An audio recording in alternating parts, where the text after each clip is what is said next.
సంక్షోభ కాలంలో సాహిత్యకారుల పాత్ర అనే సమావేశంలో ఈరోజు వేదికతున్న పెద్దలకు అదేవిధంగా ఇక్కడికి వచ్చిన మిత్రులకు పాత్రికేయులకు అందరికీ రోజు నమస్కారాలు. ముందు మీకు అందరికీ క్షమాపణ చెప్తున్నాను. రేపు జరగవలసిన కార్యక్రమంలో నేను భాగస్వామి అయి ఉండాల్సింది, కానీ రేపు అనివార్య కారణాల వల్ల నేను వదిలేకపోవడం వల్ల ఈరోజు నిర్వహణలో అవకాశం అని కోరాను. వారి అవకాశం ఇచ్చినందుకు వారికి ధన్యవాదాలు. ముఖ్యంగా ఈరోజు భారతదేశంలో ఆదివాసులకు, వెనుకబడిన జాతులకు, వెనుకబడిన ప్రాంతాల మీద ప్రభుత్వాల యొక్క దుశ్చర్యలు సమాజం నుంచి లక్ష్యంతో సాహిత్యకారుల పాత్ర గురించి శిక్షణ కార్యక్రమాలు ఏర్పాటు చేసిన నేపథ్యంలో నేను ఈరోజు రాయలసీమ ప్రాంతంలో ఉన్నవాడిని. ఇది ఒక వైవిధ్యభరితమైన ప్రాంతం, ఒక విచిత్రమైన ప్రాంతం కూడా చెప్పుకోవచ్చు. ఎందుకంటే ఇక్కడ రాయలసీమలో ఎవరు అంటుంటారు మాకు నదులు కావాలని. మాకు నదులు ఉన్నాయి. గలగల పారే వేదవతి నది ఉంది, గలగల పారే తుంగభద్ర నది ఉంది, కృష్ణా నది ఉంది. అదేవిధంగా వచ్చినప్పుడు ఆవేశంతో పొంగి పొరులే పెన్నా నది ఉంది. దాని ఉపనదులన్నీ ఉన్నాయి. మరి గలగల పారే నదులు ఉన్న ఈ ప్రాంతంలో మా విచిత్రమైన పరిస్థితి, ఆ నదుల పక్కన ఉన్న గ్రామాలే వేలాది కుటుంబాలు వలసపోతున్నాయి. ఎలాంటి వలసలంటే శక్తి లేని వారిని గ్రామాల్లో వదిలేసి, తల్లిదండ్రులు ముసలి వారిని వదిలేసి చంటి పిల్లలు చక్కర పెట్టుకొని వలసలు పోతున్న ప్రాంతంలో నుండి నేను ఈరోజు మాట్లాడుతున్నా. ఆ ముసలి వారు ఎవరినైతే అక్కడ వదిలేశారో వాళ్ళు ఎంత అసక్తులు అంటే వాళ్ళ ఇంట్లో ఏదైనా కుక్క దొరబడితే కూడా లేచి పుస్తని కొట్టలేని వాళ్ళని కూడా గ్రామాల్లో వదిలేసిపోతున్నా ప్రాంతం నుండి నేను ఈరోజు మాట్లాడుతున్నా. అంటే ఒకవైపు నీళ్లు గలగల పారుతున్నాయి, ఆ గ్రామాల పక్క నుండే 25,000 కుటుంబాలు నిన్నటిగా వలసపోయాయి. ఇది ఈ రోజు జరుగుతున్నది కాదు, నిరంతరం దశాబ్దాలుగా జరుగుతున్న ప్రాంతం నుండి నేను మాట్లాడుతున్నాను. యుక్త వయసులైన పిల్లలు ఇంట్లో వదిలేకపోతే వాళ్ళకి రక్షణ లేని ప్రాంతం నుండి నేను మాట్లాడుతున్నా. ఆ వలసలు పోయిన వాళ్ళు 4 కడిగా అడ్డం పెట్టుకొని ఏ విధంగా జీవిస్తున్నారో ఒక్కసారి మనం ఆ దృశ్యంలోకి పోతే మనం అక్కడ ఉన్న సీక్వెన్స్ చూసుకుంటే ఏ విధంగా బతుకుతున్నారో ఆ ప్రాంతం నుండి నేను మాట్లాడుతున్నాను. అదే ఇంతే కాకుండా ఇదే ప్రాంతంలోనే మా ప్రాంతం చాలా గొప్ప ప్రాంతం. ఎవరినైనా ప్రేమిస్తే పిచ్చిగా ప్రేమించే ప్రాంతం ఇది. మా అధినాయకులు, మా రాజకీయ నాయకులు గుడ్డిగా ప్రేమించే ప్రాంతం ఇది. మా రాజకీయ నాయకుల మీద ఈగ కూడా వాదించే ప్రాంతంలో, అదే ప్రాంతంలో ఈ రాజకీయ నాయకులు మా మీద కరుణా కటాక్షాలు కూడా చూపించే ప్రాంతంలో నేను ఉన్నా. గుడ్డిగా ప్రేమించే ప్రజలు ఉన్నారు, కరుణా కటాక్షాలు చూపించే రాజకీయ నాయకులు ఇక్కడే ఉన్నారు, అధినాయకులు ఇక్కడ ఉన్న ప్రాంతం నుండి నేను ఈ వేదిక మీద నుండి మాట్లాడుతున్నాను. అంతేకాకుండా ఇంత విచిత్రమైన పరిస్థితి, ఈ గడ్డ మీద దేశంలో ఉన్న అనేక సమస్యలకు ఇది ఒక పట్టుకొమ్మలాగా, ఆలవాలం లాగా ఎలుగెత్తి అరుస్తుంది ఆ సమస్యలు సాల్వ్ చేయమని చెప్పి ఈ గడ్డ. కానీ ఈ గడ్డ సమస్యల గురించి మాట్లాడదు. ఈ గడ్డ సమస్యలను వేరే చోటమని మాట్లాడమని అడగలేని ఒక గొంతు లేని ప్రాంతం నుండి నేను ఈరోజు మాట్లాడుతున్నాను. అనేక సమస్యలు అభివృద్ధి చెందిన ప్రాంతంలో కావాల్సిన పోలవరం ఎత్తు పెంచండి అని ఇక్కడ నుండి అడుగుతాం. విశాఖ హక్కు కల్పించమని ఇక్కడ నుండి అడుగుతాం. ప్రత్యేక హోదా కల్పించమని అడుగుతాం. కానీ మా ప్రత్యేక ప్యాకేజ్ ఏమైందని అడగలేని ప్రాంతంలో ఇక్కడ ఉన్నాం. మా కడప హక్కు ఏమైందని అడగలేని ప్రాంతంలో మేము ఉన్నాం. అంటే అన్నిటికీ ఆలవాలంగా, ఆసక్తిగా కర్ణనిచ్చే ప్రాంతంలో ఉన్నాం. కానీ మా కోరికలు అడగలేని వైవిధ్యమైన ప్రాంతం నుండి నేను ఈరోజు ఇక్కడ మాట్లాడుతున్నాను. అంతేకాకుండా ఈరోజు ఒక అభియోగానికి గురైన ప్రాంతంలో ఇక్కడ ఉన్నాం మేము. రాయలసీమ నీటిని దోచుకుంటుంది, లక్షలాది ఎకరాలు నీళ్లు పెడుతుంది అని చెప్పి అక్కడ తెలంగాణలో పత్రికలు రాస్తున్నాయి. ఇక్కడ కోస్తా ప్రాంతంలో మేఘాలు కూడా భావిస్తున్న ప్రాంతంలో, మా ప్రాంతంలో కట్టిన ప్రాజెక్టులలో 90 లక్షల ఎకరాల వ్యవసాయ యోగ్యమైన భూమి ఉంటే కేవలం ప్రాజెక్టులు కట్టింది 22 లక్షల ఎకరాలకే అయితే కట్టిందే తక్కువ. 22 లక్షల ఎకరాలు కడితే దానికి కేవలం 8 లక్షల ఎకరాలకి నీళ్లు వస్తూ మా నీరంతా వాడుకలేక గలగల పారుతున్న తుంగభద్ర నది నుండి, వేదవతి నుండి, కృష్ణా నది నుండి, పెన్నా నది నుండి ఇటు తూర్పున అటు విజయవాడ దగ్గర, ఇటు నెల్లూరు దగ్గర సముద్రంలోకి పోతున్నా మేము ఆ అభియోగాన్ని మోస్తున్న ప్రాంతం నుండి మాట్లాడుతున్నాను. నేను నీళ్లు దోపిడీ చేస్తున్న ప్రాంతం అని, మా నీళ్లు దోపిడీ అవుతున్న ప్రాంతంలో ఉండి దోపిడీ కాబడుతున్న ప్రాంతం అని చెప్పి అక్కడ పత్రికలు రాస్తున్నాయి, లేదా మేధావులు మాట్లాడుతున్న ప్రాంతంలో నేను మాట్లాడుతున్నా. ఇదంతా ఎందుకు వచ్చింది అని అంటే, ఈరోజు ఈ వేదిక ద్వారా నేను అప్పీల్ చేస్తున్నాను. ఈ అంశాల మీద, ఈ 4 స్పష్టమైన అంశాల మీద సాహిత్యకారుల పాత్రతో పాటుగా ప్రజలు కూడా ఆలోచన చేసే దిశగా రావాలి. మీరు గుడ్డిగా నమ్మే రాజకీయ నాయకుల దగ్గర కూడా ఏం జరుగుతుందో ఆలోచించాలి. ఈరోజు తెలంగాణ రాష్ట్రం విడిపోయిన తర్వాత అటు బీఆర్ఎస్, ఇటు ఇండియన్ నేషనల్ కాంగ్రెస్ మేమే ఛాంపియన్స్ తెలంగాణను కాపాడే వాళ్ళని చెప్పి కొట్లాడుకుంటున్న నేపథ్యంలో బూచిగా చూపిస్తున్నదంతా కూడా రాయలసీమ ప్రాంతాన్ని. రాయలసీమ ప్రాంతం నీళ్ళు ఎత్తుకోబోతోంది అని బూచిగా చూపిస్తున్నారు. వీరికి ఎవరికి కూడా బీఆర్ఎస్ కానీ, ఇండియన్ నేషనల్ కాంగ్రెస్ కానీ, బీజేపీ కానీ అటు తెలంగాణ ప్రాంతం మీద ప్రేమ లేదు, ఇటు రాయలసీమ ప్రాంతం మీద ప్రేమ లేదు. వాళ్ళకున్న ప్రేమ అంతా అధికారంలోకి ఏ విధంగా రావాలని అంశం మీద కనిపిస్తే వేరే అంశం మీద స్పష్టంగా అర్థమవుతాం. కృష్ణా జలాల పునః పంపిణీ 2వ దాంట్లో జరిగిన దాంట్లో ఈడబ్ల్యూడిటీలో బ్రిజేష్ కుమార్ కమిటీ నీటి పంపిణీ చేస్తున్నప్పుడు మిగులు జలాలను కూడా ఎగురున్న రాష్ట్రాలకు పనిచేస్తుంది, కర్ణాటక, మహారాష్ట్రకు. మరి అది పంపకం చేయడం అనేది చాలా తప్పు. ఎందుకంటే ఎగురున్న ప్రాంతం నీళ్లు పడుకుంటాయి. కష్టకాలంలో ఉన్న నీటిని వాడుకునే హక్కు లేదా స్వేచ్ఛను బచావ్ కంపెనీలు ఇస్తే ఆ నీటిని కూడా పంచేలాగా, అంటే 75% డిపెండబిలిటీలో ఉన్న వాటరే కాకుండా 65% డిపెండబిలిటీ ఇస్తూ, అది కాకుండా మిగులు జలాలు కూడా పనిచేస్తే ఏ విధంగా తెలంగాణ బాగుపడుతుంది, ఏ విధంగా రాయలసీమ బాగుపడుతుందని ఆలోచన చేయని రాజకీయ నాయకత్వం అటు తెలంగాణలో కానీ ఇటు ఆంధ్రప్రదేశ్ రాష్ట్రంలో ఉన్నాయంటే వాళ్ళంతా కూడా ఎలక్షన్ల కోసం ఇటు రాయలసీమను దొంగగా చూపించడము చేసే కార్యక్రమం చేస్తున్న పైనని మనం చూడాలి.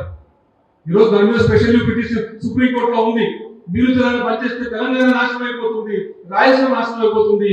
ఈ 2 ప్రాంతాలు బాగుపడాలంటే ఏం చేయాలి అని ఆలోచన చేయకుండా మన ఎలక్షన్ల కోసం బీఆర్ఎస్ తిట్టుకుంటూ లేదా ఇండియన్ నేషనల్ కాంగ్రెస్ తిట్టుకుంటూ పెద్ద పెద్ద స్టేట్మెంట్ ఇస్తున్నారు. వాళ్ళకి విషయాలు తెలియవంటే స్పష్టంగా తెలుసు. తెలియనంత ఎవరికి? ప్రజలకు. మన ఛాంపియన్ అనుకుంటున్నాం, మన గుడ్డిగా ప్రేమించే ఆ పార్టీ వాడు మన ఛాంపియన్ అనుకుంటున్నాం. మన గొంతులకు వస్తున్నారు తెలంగాణలో కానీ ఇది రాయలసీమ ప్రాంతం అనేది ఒక్కసారి అర్థం చేసుకుంటే వాళ్ళు నిలదీసి అడిగే ప్రయత్నం మనం చేయొచ్చు. మరి ఈ నేపథ్యంలోనే మరి కుటుంబంలో 2 కొడుకులు కొట్లాడుతుంటే దాన్ని సరిదిద్దవలసిన వాడు ఎవరు? తండ్రి లాంటి కేంద్ర ప్రభుత్వం ముందుకు వచ్చి సరిదిద్దవలసి ఉంటే ఆ తండ్రి లాంటి వాడు సరిదిద్దకపోగా ఇంకా దానికి ఇంతకుముందు మీట్లో పోయి ఉన్నప్పుడు లేదా ముగ్గురు పోయి ఉన్నప్పుడు పోగొట్టం తీసుకొచ్చి ఊదినట్టుగా ఊదే కార్యక్రమాలు చేస్తున్నారు, ఇంకా మంట ఎక్కువ పడడం కోసం అని చెప్పి.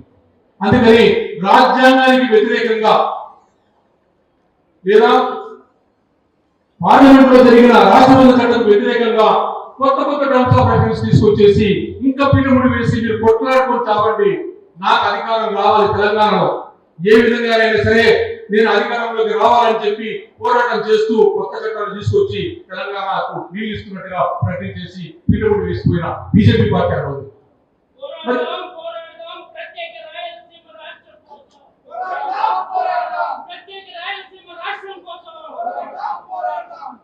రాయలసీమ రాష్ట్రం గురించి తర్వాత పోరాడదాం. ముందు మన హక్కులు ఏంటో మనదేంటో తెలుసుకొని నేపథ్యంలో ఉన్న దాని గురించి మాట్లాడుకుందాం, తప్పకుండా మాట్లాడుకుందాం. ఇదే విధంగానే ఈ రోజు నిన్నటికి నిన్న చంద్రబాబు నాయుడు గారు నేను గోదావరి నుండి మరకసరం నీళ్ళు చేస్తానన్నారు. గోదావరి ఎక్కడ, మరకసరం ఎక్కడ? ఇంతకుముందే చెప్పుకున్నాం, రాయలసీమలో 22 లక్షల ఎకరాల ప్రాజెక్టులు తయారై ఉంటే, నిర్మాణం అయి ఉంటే అందులో ఉమ్మడి మద్రాసు రాష్ట్రంలో తయారైన ప్రాజెక్టులు కొన్ని ఉన్నాయి, బ్రిటిష్ టైంలో తయారైన ప్రాజెక్టులు ఉన్నాయి, లేదా ఇప్పుడు రాష్ట్రంలో తయారైన ప్రాజెక్టులు ఉంటే దీంట్లో 8 లక్షల ఎకరాల నీళ్లు తీసుకునే పరిస్థితులు ఉంటే దీనికి డబ్బులు ఖర్చు పెట్టకుండా దీని నిర్మాణం చేపట్టకుండా కృష్ణా జలాలన్నీ సముద్రంలో పోతున్నాయని చెప్పి అసెంబ్లీ సాక్షిగా ఆవేదన వ్యక్తం చేసిన ముఖ్యమంత్రి గారు ఆవేదన దేనికోసం ఎక్స్ప్రెస్ చేశారు? ప్రజలకు సానుభూతితో ఆవేదన ఏమైనా వస్తుందా? ఆ నీళ్లు వాడుకోవాలంటే ఏం చేయాలి? ఇక్కడ కాలువల రిపేర్లు లేదా రిజర్వాయర్ల నిర్మాణము, రిజర్వాయర్ల మరమ్మతులు, పంట కాలువలు డిస్ట్రిబ్యూట్లు చేయాలి. దీనికి డబ్బులు ఖర్చు పెట్టాలంటే ఒక 30,000 కోట్లు 35,000 కోట్లు వచ్చే 4 సంవత్సరాలు ఖర్చు పెట్టి చేయాల్సిన అవసరం ఉంటే వీటినన్నింటిని పక్కన పెట్టి ప్రతి ప్రాజెక్టులో కూడా ఈ ప్రాజెక్ట్ మీరు ఏ ప్రాజెక్టు చెప్పినా కేసీ కెనాల్కి సంబంధించిన ఉద్యోగం చేసిన అలనూరు రిజర్వాయర్ ఎక్కువ పట్టించుకోవడం లేదు. హంద్రీనివాలో అటు నమస్తే తెలంగాణలో రాయలసీమ నీళ్లు దోచుకోబోతుందని చెప్పి అంటే ఒక రాజకీయ పార్టీకి కొత్తగా ఉన్న పత్రికలు నీళ్లు దోచుకోబోతోంది ఇక్కడ నుండి అని చెప్పి రాస్తుంటే పందికోట సర్వే కింద 60,400 ఎకరాలు నీళ్లు పారవలసి ఉంటే ఏ రోజు కూడా 10,000 ఎకరాలు నీళ్లు పారకపోతే ఏం చేయాలి? దానికి ఉన్న ఇన్లెట్ బొరని చిన్నది ఉంది, కానీ పెద్దగా చేయాలి. ఎందుకు చేయలేదంటే ఈబీసీ సిస్టమ్ లో రాజశేఖర రెడ్డి గారు మోసం చేశారు, ఇంజనీరింగ్ ఇచ్చారు. ఏబీసీ సిస్టమ్ లో చిన్న హోల్ పెట్టారంటే పోయేదానికి బయటకు వచ్చే అవకాశం కూడా చిన్నగా ఉందంటే జరిగిపోయిందో జరిగిపోయింది, దాన్ని సరిదిద్దాల్సిన అవసరం ఉందా? ఈబీసీ గురించి మాట్లాడుకుంటూ ఉంటామా? వెనకబడిన ప్రాంతం, కరువు పీడిన ప్రాంతం, వలసలు పోతున్న ప్రాంతం కర్నూలు పశ్చిమ ప్రాంతంలో 60,000 ఎకరాలకు అంటే హండ్రీ నివాళులు ఉన్న మొదటి రిజర్వాయర్ ఆ విధంగా ఉంది. మరి గాలేరు నగరి ప్రాజెక్టులో మొట్టమొదటిగా ఉన్న గండిగోడ రిజర్వాయర్ నుండి సరరాయ సాగర్ నుండి పోయే నీళ్లు ఒక్క ఎకరా కూడా నీళ్లు పోయే పరిస్థితి ఉంటే అక్కడ నమస్తే తెలంగాణలో రాజకీయ లబ్ధి కోసం వేల లక్షల ఎకరాలు నీళ్లు దోచేస్తున్నారని చెప్పి అక్కడ మాట్లాడే ప్రకటనలో పైకి వస్తున్నారు. మరి అదే నేపథ్యంలోనే తెలుగుగంగ ప్రాజెక్టు మనం అనుకుంటున్నాం ఎన్టీ రామారావు గారు కట్టారు. ఇది నీళ్ళన్నీ కూడా సాగు నీళ్లు ఇస్తూ నెల్లూరు జిల్లాకు నీళ్లు తీసుకోవాలని చెప్పి వెలుగోడు నుండి బ్రహ్మసాగర్ నీళ్లు తీసుకోవాలంటే వెలుగోడు నుండి బ్రహ్మసాగర్ పోయే కాలనే ఊరిపోతే ఎన్టీ రామారావు గారు ఎప్పుడు శంకుస్థాపన చేశారు? తెలుగు ఎప్పుడు పోయింది? ఈ రోజు ఆ కాలం రిపేర్ చేయలేక బ్రహ్మసాగర్ నీళ్లు పోయిపోతుంటే చూస్తున్న పరిస్థితి ఉన్నది. ఇంకా అంజయ్య గారు ఉన్నప్పుడు ఎస్ఆర్బిసి ప్రాజెక్ట్ పథకం తీసుకొస్తే దానికి సంబంధించిన గోల్కొండ రిజర్వాయర్ డిఫెంట్ అయిపోతే 22,500 క్యూసెక్లు తీసుకొచ్చే కాలంలో దానికి 100 కోట్లు ఖర్చు పెట్టాలి. దాన్ని జగన్మోహన్ రెడ్డి గారు అర్ధాంతరంగా క్లోజ్ చేసిపోయారు. దాన్ని ఇమీడియట్ గా టేకప్ చేయాలి. ఈ రోజు ఏ పత్రికలో చూసినా జగన్మోహన్ రెడ్డి గారు వ్యవస్థ అంతా నాశనం చేశారు అంటున్న ఈ ప్రభుత్వం ఒక్క పైసా విధించడానికి చర్యలు మాత్రం ప్రాధాన్యత ఇస్తున్నా నేపథ్యం ఏర్పడుతుంటే దాంట్లో 22,500 క్యూసెక్లు శ్రీశైలం నుండి కోదండిపాడు ద్వారా తీసుకొచ్చి బలకసంలో తీసుకొచ్చే అవకాశం ఉంటే కేవలం 7,000 క్యూసెక్లు 8,000 క్యూసెక్లు తీసుకొచ్చారంటే మిగిలిన ఏమైపోయాయి? శ్రీశైలం గేట్లు ఎత్తి అటు నాగార్జున సాగర్ ప్రకాశం బ్యారేజ్ పోయి సముద్రంలోకి వెళ్ళిపోతూ ఉన్నాయి. మరి ఏ ప్రాజెక్టు గురించి మాట్లాడుకుందాం? మనం బైరావతి ప్రాజెక్టు గురించి మాట్లాడుకుందామా? రాజధాని ప్రాజెక్టు గురించి మాట్లాడుకుందామా? ఏ ప్రాజెక్టు గురించి అయినా సరే ఒక ఆడిట్ చేయమని చెప్పండి. ఈ రోజు కొట్లాడుతున్న బీఆర్ఎస్ వాళ్ళు కానీ లేదా ఇండియన్ నేషనల్ కాంగ్రెస్ కానీ పెద్ద తండ్రి లాగా ఉన్న తెలుగు బీజేపీ పార్టీ కానీ తెలుగుదేశం పార్టీ కానీ వైసీపీ పార్టీ కానీ అన్ని ప్రాజెక్టులు రాయలసీమ తెలంగాణ ఉన్న ప్రాజెక్టు ఆడిట్ చేయమని చెప్పండి. ఏ ప్రాజెక్టు నీళ్లు రాకుండా ఉన్నా కూడా వాడు దోచుకుపోతున్నాడు వీడు దోచుకుపోతున్నాడు అని చెప్పి చెబుతూ మోసం చేస్తున్న వైరాన్ని మనం ఈ రోజు ఎందుకు ప్రశ్నించలేకపోతున్నాం అంటే ఇక్కడ ఇంత జరుగుతున్న నీటిని నాగార్జున సాగర్ నుండి కరెంటు ఉత్పత్తి పెడుతూ కిందికి తీసుకోబోతున్న హక్కు లేకున్నా కూడా శ్రీశైలం నుండి చాలా స్పష్టమైన విధానాలు ఉన్నాయి. కేవలం నాగార్జున సాగర్ నీటిని ఎంత వినియోగించాలో ఆ నీటి పరిమాణానికి లోబడే విద్యుత్ ఉత్పత్తి చేయాలంటే అంతకంటే నీళ్లు తీసుకోబోతున్నా చంద్రబాబు నాయుడు మాట్లాడు, జగన్ మాట్లాడు, ఎందుకు మాట్లాడు? ఎవరు ఆలోచించారు? చంద్రబాబు నాయుడు గారు తెలంగాణలో తీసుకువేయాలని చూస్తున్నాడు. ఆయన కనుక తెలంగాణకి ఏం వ్యతిరేకంగా మాట్లాడకూడదు. వ్యతిరేకంగా మాట్లాడడం లేదంటే ఎవరికి నష్టం జరుగుతూ ఉంది? ఆ నీళ్ళన్నీ శ్రీశైలం నిలబడాల్సిన నీళ్లు ఒక రాయలసీమనే వాడుకోదు, తెలంగాణ వాడుకుంటుంది, ప్రకాశం వాడుకుంటుంది, నెల్లూరు వాడుకుంటుంది, అదేవిధంగా నాగార్జున సాగర్ కూడా వాడుకుంటుంది. మరి వీటన్నింటినీ పరంగా పెట్టి ఆ నీటి తీసుకోబోతున్న ఒక్క రోజు నోరు మెదిపి ఒక ఉద్యమం చేయని నాయకుడు చంద్రబాబు నాయుడు. మరి దీన్ని ఎవరు ప్రశ్నించాలి? మరి జగన్ రెడ్డి గారు ఏమైనా ప్రశ్నించారు? ఆయన 5 ఏళ్ళ కాలం అంటే ఆయన ప్రశ్నించలేదు. ఎందుకు? ఆయన కేసు, ఆయన భయం ఆయన వదిలేశాడు. తెలంగాణ ఇంట్రెస్ట్ లేదు, ఆయన కేసులు ఈ తెలంగాణ తీసుకెళ్ళడం కోసం.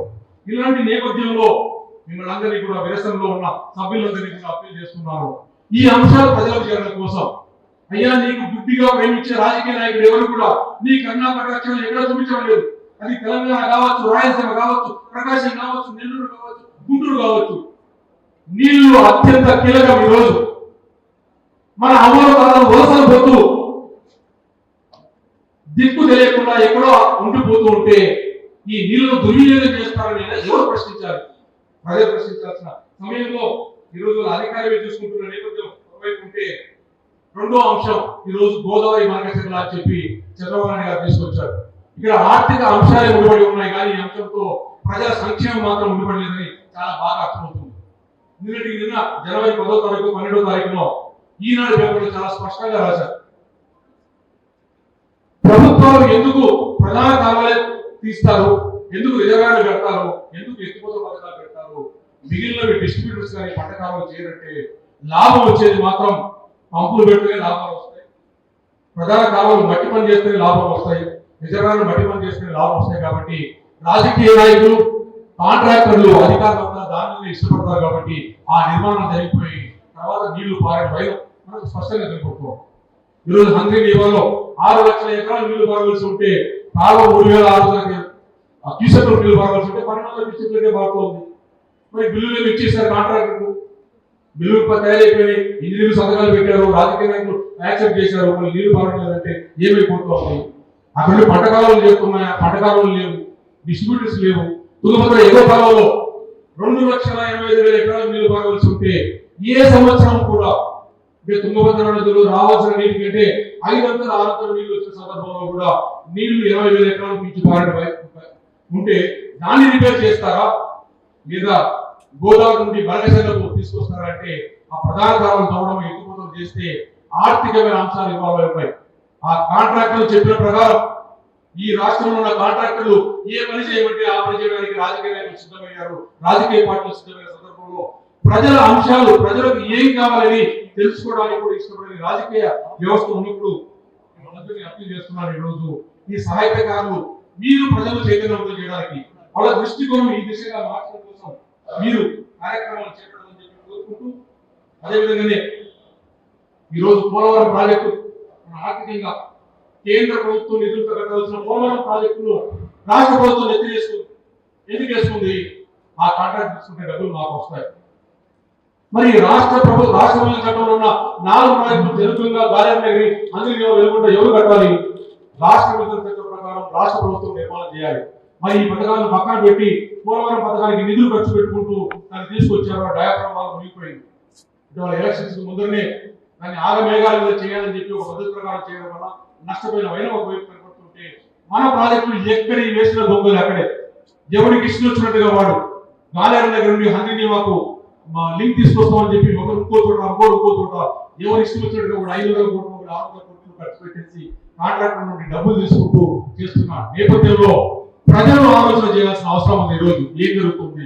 ఈ రాజకీయ నాయకులు మన మీద ప్రేమతో ఉన్నారా, వాళ్ళు రాజకీయ కోసం ఉన్నారా అనే అంశాన్ని అర్థం చేసుకుంటే మనం బయటపడతామని చెప్పి తెలియజేసుకుంటూ ఈ అవకాశం ఇచ్చిన వ్యవసాయానికి ధన్యవాదాలు తెలియజేసుకుంటూ ఈ రోజు సాహిత్యకారులు కూడా ఇంతకుముందు చెప్పారు ఇదంతా కూడా సన్మానాల కోసం కండవాల కోసం కాకుండా ఈ రోజు జరుగుతున్న వర్తమానంలో జరుగుతున్న అంశాల మీద దృష్టి కేంద్రీకరించి గతంలో జరిగినది కాదు, గతంలో జరుగుతున్నది మైండ్ లో పెట్టుకుంటూ వర్తమానంలో జరగవలసిన అంశాల మీద ఫోకస్ చేస్తూ ప్రజలను చైతన్యవంతం చేసే దిశగా సాహిత్యకారులు కూడా ముందుండాలని చెప్పి కోరుకుంటూ ఈ అవకాశం ఇచ్చిన నిరసనకు ధన్యవాదాలు తెలియజేస్తున్నాను.